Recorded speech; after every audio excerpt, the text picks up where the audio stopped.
السلام عليكم ومرحبا بالجميع. كنتمنىكم ان شاء الله تكونوا بخير على خير. مبروك عيدكم اليوم، نهار العيد. مبروك عليكم جميعا بالصحة والسلامة وطولة العمر، وتعيدوا وتعاودوا وربي يفرج عليكم ان شاء الله.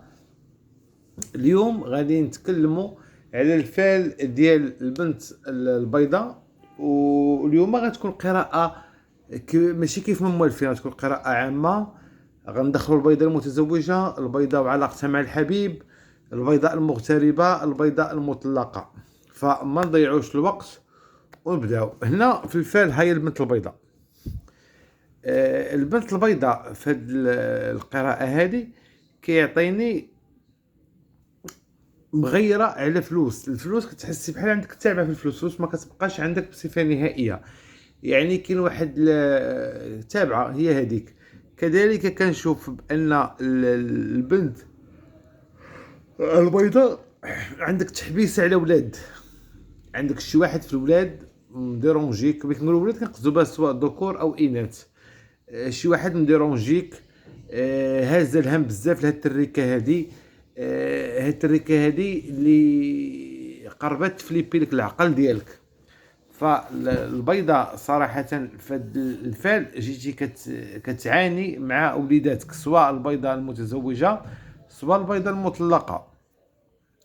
كذلك الفال كيعطيني بان العتبه ديال البنت البيضاء ملاحقه من طرف مرا كبيره. ما عرفتش مرا كبيره شي دوزتك ولا شي جاره كبيره في العمر. ممكن كنشوف شي جاره اللي بعقلها ولكن ديرها راسها فك، ديرها قادت ولدك او انت في دور بناتها او شي حاجه بحال هكا. ولكن هاد السيده الله يهديها والله يبعدها منك ويبعد بلاك على بلاها، لان اداتك كذا مره. فالجوره ملي كتكون بحال ما هكا او العدوزه كتكون بحال ما هكا، كتكون الحياه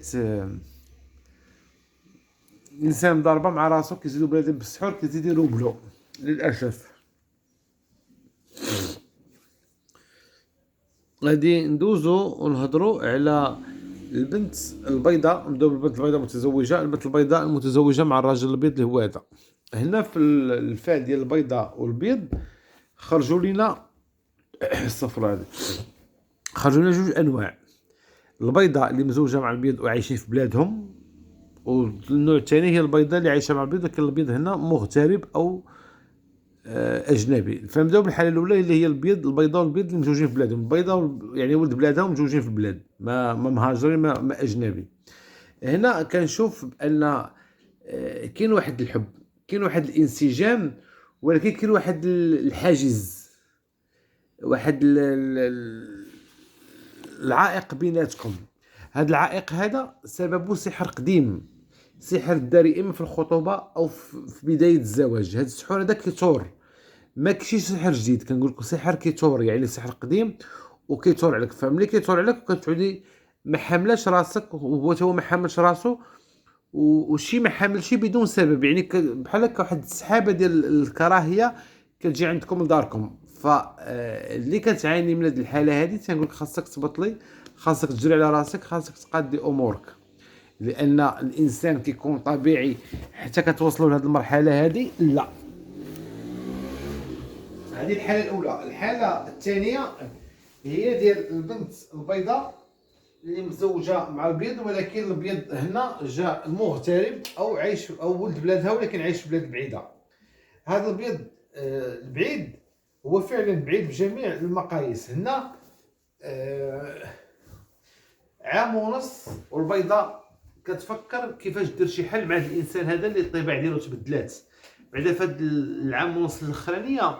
ولا عايش معاك واحد كنقول لها واحد العيشه صعيبه، واحد العيشه اللي انت مظلومه فيها او انت غير صابره فيها. فبالتالي ولا عندكم واحد كيقولها بالعربيه الروتين في العلاقه او الرتابه في العلاقه، ما عرفتش كل واحد شنو تيقول ليها. ف باكيه. هنا البيضه اللي مزوجه بالسيد اللي في بلاد بعيده كنشوف باكيه ومقنشه وما عارفاش اش تقدمي، اش تاخري، اش تزيدي، اش تنقصي. ولكن ربي سبحانه وتعالى كبير، لانني كنشوفك ان شاء الله غتوصلوا لشي حل، رغم ان هنا البيض حاسب راسو متعنتت وعنصري وديكتاتور من النوع اللي كيبغي يفرض الراي ديالو لعباد الله، ماشي بداك النوع اللي كيبغي يجيب الحوار كلمه من عندي وكلمه من عندك وصافي وتزيد السفينه لقدام. لا، خاصو ضروري يفقسك، ضروري يعلك، ضروري يدير لك شي حاجه اللي تخسر لك الخاطر ديالك. غادي ندوزو نهضروا على البنت البيضاء وعلاقتها مع الزوج او البيضاء المتزوجه مع الاسمر اللي هو هذا. البيضاء والاسمر جيتو في الخانه ديال الغيار. البيضاء والاسمر الا جيتي تجمعي سنوات الزواج، داكشي اللي عشتي فيه شويه زوين او داكشي اللي هذا محال واش كامل حتى الربع ديال فتره الزواج. الاسمر هنا متعنتت، الاسمر هنا بحال شي واحد كان باغي يوصل للهدف ديالو، كان الهدف ديالو هو ياخذك صحه ولا خاطر، واخا هو ما كانش الشكل ديالك او ما كانش هذاك الشيء اللي بغيتي انت، ولكن في الاخر خداك.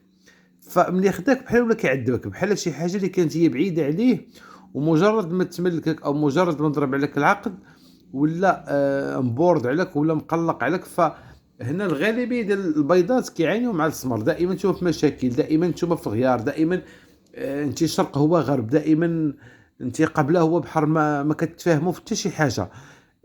كيفاش تزوجتوا الله اعلم، كيفاش توليتوا في دار وحدك الله اعلم، كيفاش تولدتوا الله اعلم، لان نسبه الانسجام بيناتكم تكون منعدمه.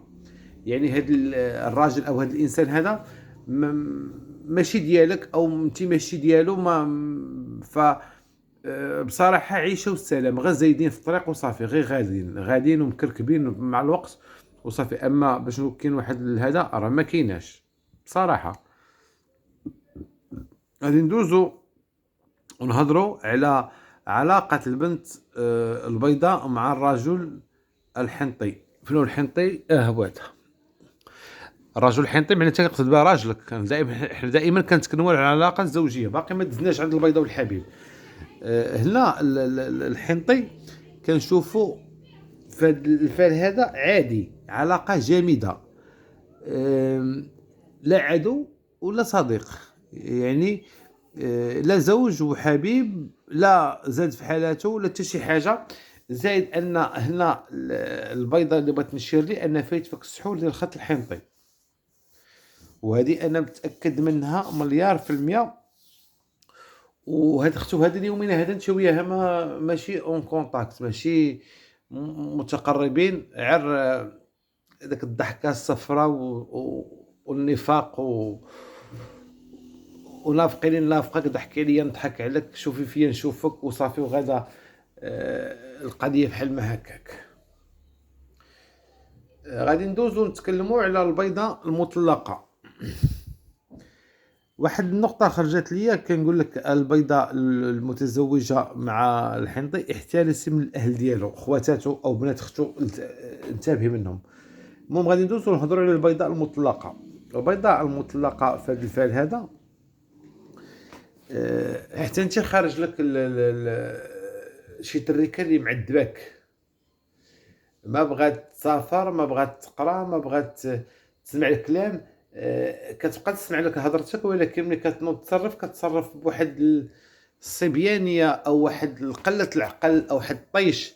عندك تريكه، الا بقيتي مقابلاه او بقيتي مقابلاها، غتصيفطك شي بلايص ماشي هما هادوك، شي بلايص اللي هما خايبين. فبالتالي البيضاء المطلقه كنقول لك بعدي بزاف من الراجل المزوج، خصوصا الا ضربتي معاه اكثر من العام او اكثر من العام ونص او اكثر من العامين، بعدي منه. وانا ديما تنقول الراجل المزوج هو رجل للنزوه او راجل عابر. فاشنو غدير بيه؟ غتطلقيه من مرتو تاخديه؟ ما يمكنش. غتبني سعادتك على تعاسة عائله؟ ما يمكنش. ف ما عرفتش اش غنقول لك، كنتمنى تكون فهمتيني. كذلك المطلقه هنا كنقول لك كاينه شي وحده من دمك ومن لحمك كتغدرك، او شي صاحبتك اتفقات عليك مع شي وحده من عائلتك، المهم شي حاجه بحال ما هكا. كنقول لك البيضاء انتبهي منها، انتبهي من الصحابات اللي ربطوا علاقه مع العائله ديالك. غادي نمشيو ونهضروا على علاقه البنت البيضاء. دابا غندوزو على العلاقات الغراميه او البيضاء والحبيب. هنا غنتكلموا على البيضاء والحبيب الابيض اللي هو هذا.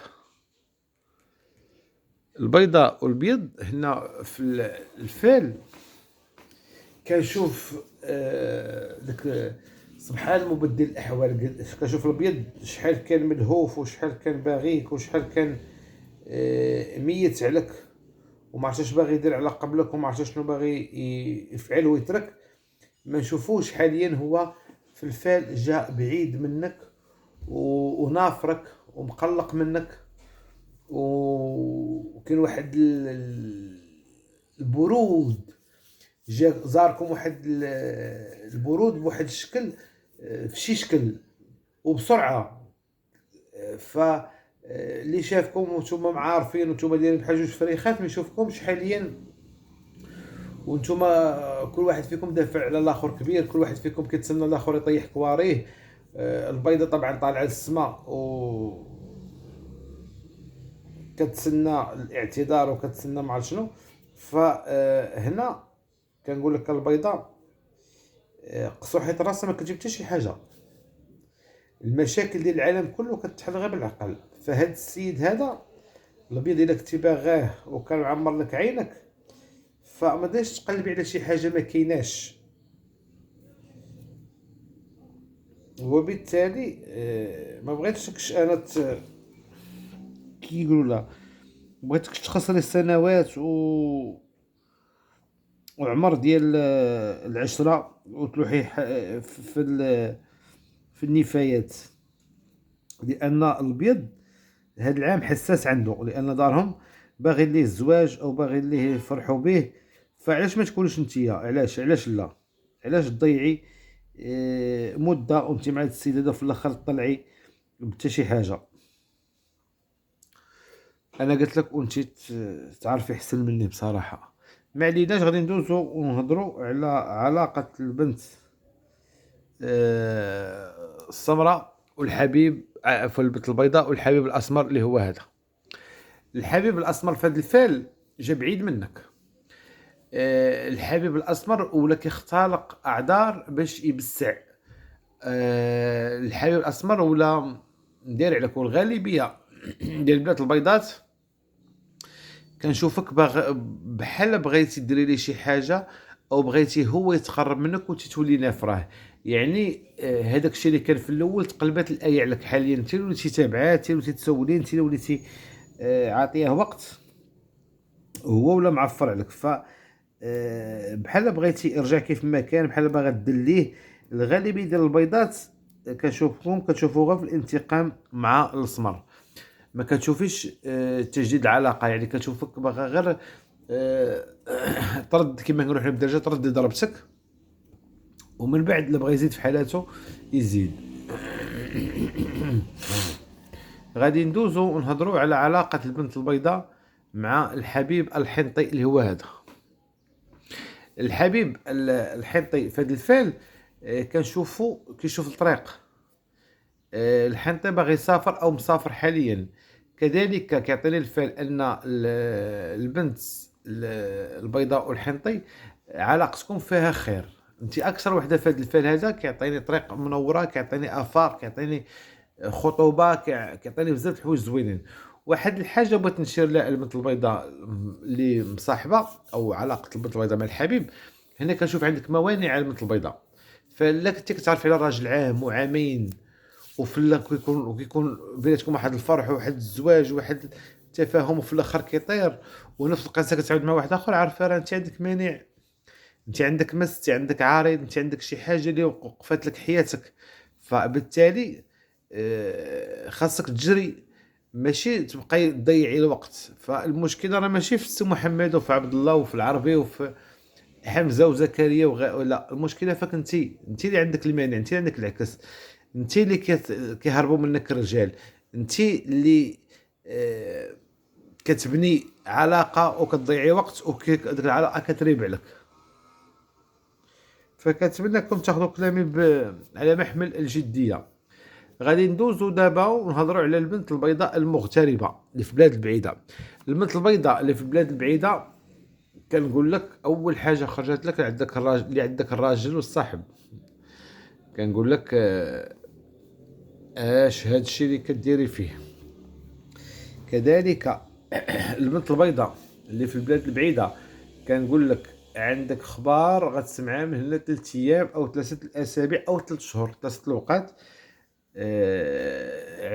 غتسمعي شي حاجه على شي دعوه كتعلق في المحكمه او شي وراق او شي حاجه بحال ما هكا، ونتمنى ان شاء الله خير. كذلك البنت البيضاء اللي في البلاد البعيده كنقول عندك تجمع مع شي واحد من دمك. ما عرفتش كيفاش نقول لك، زعما هي بعدي من المناطق اللي فيها عائلتك او فيها تريكتك، خليك بعيده خليك عزيزه. سواء كنتي بوحدك بعدي من تريكتك، كنتي مزوجه بعدي من تريكتك وتريكت راجلك. على العموم هنا كنكونوا وصلنا لنهايه الفيلم ديالنا. من هنا الفيلم المقبل كنتمنى ان شاء الله كلكم تكونوا بخير على خير، والى اللقاء ان شاء الله. وعواشركم مبروكه وعيدكم مبروك، ويا ربي تفرحكم ان شاء الله.